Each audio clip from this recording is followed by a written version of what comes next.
suele salir mucho esta pregunta también en las charlas, porque muchas veces, pues eso, pues sabemos un poco de euskera, pero no sabemos si es conveniente utilizarlo con ellos o no.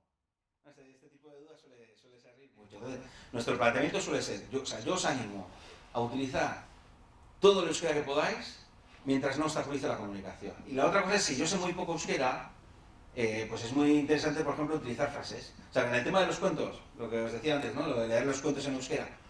Yo los cuentos se los leería en castellano, disfrutaría con el cuento, pero bueno, pero puedo aprender alguna frase en euskera para el comienzo del cuento, o para el final del cuento, o para expresar alguna emoción, y cuando te estoy leyendo el cuento, o te estoy contando el cuento en castellano, de vez en cuando meto alguna expresión en euskera. El esfuerzo es mínimo, no te voy a transmitir el idioma, sino tampoco, pero lo que te estoy transmitiendo es una actitud muy positiva hacia el idioma, que también me interesa, que aprendo cosas, que las voy utilizando, me puedes enseñar. Eso sí que es muy interesante, porque es una manera de que no relacionen el euskera solo con el aula, sino que vean que hay una comunicación entre la escuela, las familias, tal.